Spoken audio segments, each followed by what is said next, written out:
Assalamualaikum warahmatullahi wabarakatuh. Alhamdulillahirabbil alamin wal aqibatu lil muttaqin wala udwana illa 'alal dzalimin. Asyhadu alla ilaha illallah wahdahu la syarikalah al malikul haqqul mubin wa asyhadu anna muhammadan abduhu wa rasuluh arsalahu rahmatan lil alamin. Saudara sekalian, para pemirsa yang berbahagia, saat ini saya berada di SMK Muhammadiyah Mungkit, salah satu SMK Muhammadiyah di Kabupaten Magelang yang mendapatkan kepercayaan masyarakat cukup luas. Saudara sekalian yang berbahagia, dalam surat Al-Furqan ayat 74 Allah berfirman, yang redaksinya itu dalam bentuk doa yang dilantunkan oleh para hamba Allah yang beriman. Nah, doa ini sudah sangat familiar di kalangan orang-orang yang beriman. A'udzubillahi minasyaitonirrajim. Rabbana hablana min azwajina wa dzurriyyatina qurrata a'yun waj'alna lil muttaqina imama. Yang artinya, ya Tuhan kami, anugerahkanlah kepada kami istri-istri dan anak-anak yang menjadi penyejuk hati, yang sedap dipandang mata, yang senantiasa menyenangkan, dan jadikanlah kami sebagai imam atau pemimpin bagi orang-orang yang bertakwa. Nah, orang-orang yang beriman itu dalam membangun keluarga senantiasa berusaha semaksimal mungkin untuk terciptanya kedamaian, ketentraman, ketenangan, juga kebersamaan.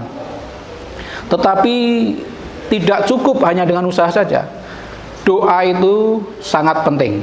Nah, maka doanya adalah memohon kepada Allah supaya diberi anugerah istri-istri dan anak-anak yang sedap dipandang mata. Nah, istri yang menyenangkan itu tidak sekedar istri yang taat saat diperintah, tidak sekedar yang menyenangkan ketika dipandang. Lebih dari itu adalah istri-istri yang ketika suaminya dalam keadaan tidak berdaya, mereka itu memberi motivasi, memberi semangat, dan seterusnya, sehingga tidak akan rela kalau sampai sang suami itu kelihatan tidak berdaya, baik secara psikis maupun non psikis. Itu peran istri sangat menentukan, karena seorang suami itu tidak akan ajak posisinya. Jadi kadang bergembira, kadang tidak bergembira, kadang bisa menyelesaikan masalah, kadang ada kendala untuk menyelesaikan masalah. Nah, di sini letak istri punya peran yang sangat menentukan, menguatkan ketika sang suami sedang tidak berdaya. Sebagaimana yang dilakukan oleh Khadijah, istri Rasulullah Shallallahu Alaihi Wasallam, ketika Nabi sedang gelisah. Nah, Khadijah lah yang memberi motivasi. Ketika Rasul membutuhkan dana untuk dakwah, Khadijah yang memberikan dana secukupnya untuk perjalanan dakwah sang suami. Jadi istri dalam hal ini sepatutnya adalah meneladani Khadijah itu. Sebaliknya, ketika suami kebablasan, maka fungsi istri menjadi pengendali, dalam istilah kendaraan sebagai rem. Nah, sehingga tidak akan kebablasan. si suami itu. Itulah hal yang sangat penting. Dua hal menjadi motivator tapi juga menjadi pengendali. Kemudian yang ketiga, istri yang menyenangkan, yang sedap dipandang mata itu juga istri yang berfungsi sebagai pakaian bagi suami. Pakaian itu fungsinya untuk apa? Pakaian itu berfungsi salah satunya adalah untuk menutup aurat. Aurat itu adalah sesuatu yang tidak layak dilihat oleh orang lain. Nah, tentu kelemahan-kelemahan sang suami itu istrilah yang menutupinya. Itulah istri yang menyenangkan, bukan istri yang membeberkan keluar tentang kelemahan-kelemahan suaminya. Nah, itu. Jadi menyenangkan, jadi berfungsi sebagai pakaian. Jadi salah satu fungsi pakaian adalah menutup aurat. Nah, dalam hal ini fungsi istri atau peran istri adalah menutupi kelemahan-kelemahan sang suami. Kemudian memperindah, memelihara keberadaan sang suami itu. Nah, itulah sebabnya kalau bisa berfungsi dan berperan seperti yang saya sebutkan tadi, maka suami akan mengatakan, istriku semangatku. Kemudian di samping itu juga bermohon kepada Allah supaya diberi anugerah anak-anak yang sedap dipandang mata, anak-anak sebagai penyejuk hati dalam keluarga. Nah, anak itu yang dimaksud tentu bukan anak-anak yang secara fisik menggembirakan, tidak sekedar itu. Itu salah satunya saja. Tetapi yang lebih penting adalah anak-anak yang taat kepada Allah. Jadi kalau kita itu memiliki anak atau keluarga itu punya anak cucu yang taat kepada Allah dengan tekun, itu kita akan gembira. Bahkan orang lain yang di luar keluarga itu ikut merasakan kegembiraan memiliki anak-anak yang taat. Nah, maka kita tidak pernah berhenti untuk bermohon kepada Allah agar dianugerahi istri dan anak yang menjadi penyejuk hati.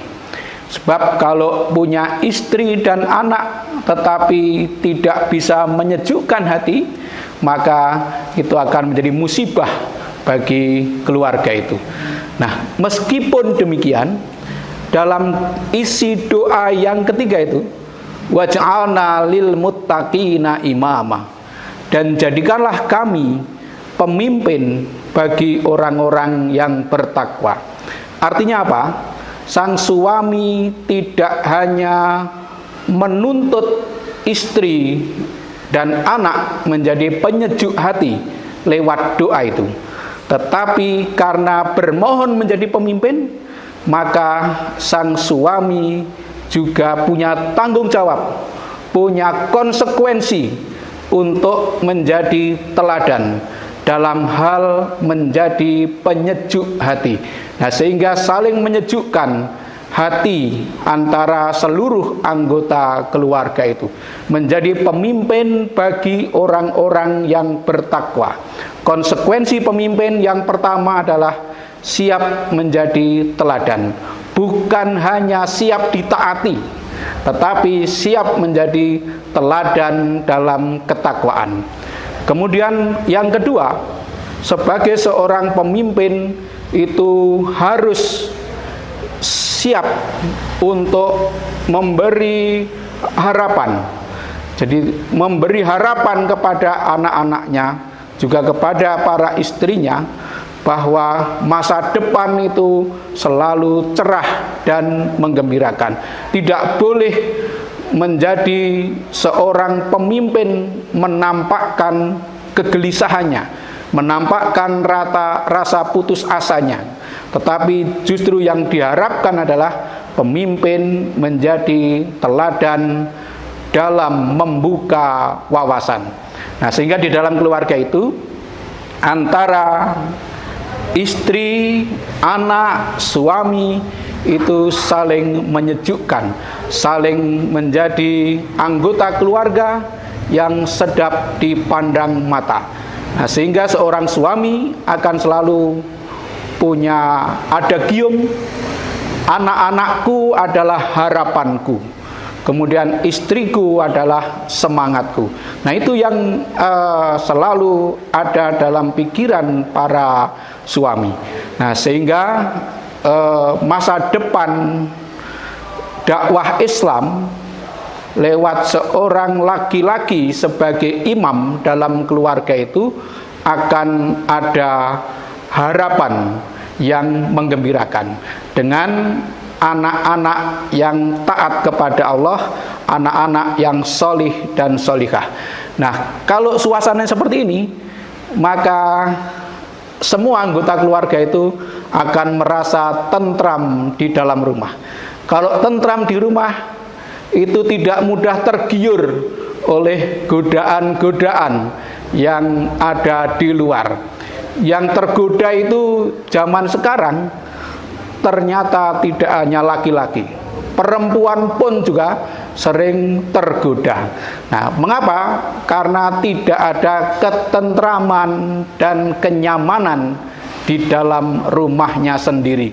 Sehingga dalam bahasa Indonesia sering kita dengar istilah rumput tetangga kelihatan lebih hijau daripada rumput di rumah sendiri. Padahal kalau orang itu menyadari akan berpindah kemanapun, katakanlah berpindah ke lain hati, umpamanya ada suami yang kecewa terhadap istrinya, kemudian mencari yang lain lalu menceraikan, nanti di tempat lain itu pun akan menemukan kekecewaan, sehingga hidupnya tidak akan pernah tentram.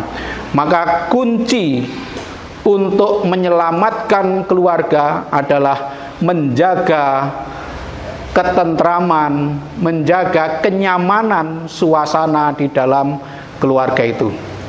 Nah, maka saya mengajak kepada pemirsa sekalian, mari doa ini, Rabbana hablana min azwajina wa dzurriyyatina qurrata a'yun, ini kita camkan, kita resapi, lalu kita ikhtiarkan untuk terwujud dalam kehidupan sehari-hari, sehingga kita akan tentram di dalam rumah. Kalau tentram, maka kita tidak akan mudah tergoda oleh godaan apapun. Jangan menyalahkan penggoda. Kalau berapapun jumlah penggoda, sehebat apapun penggoda, kalau kita itu teguh imannya, insya Allah tidak akan tergiur oleh godaan itu.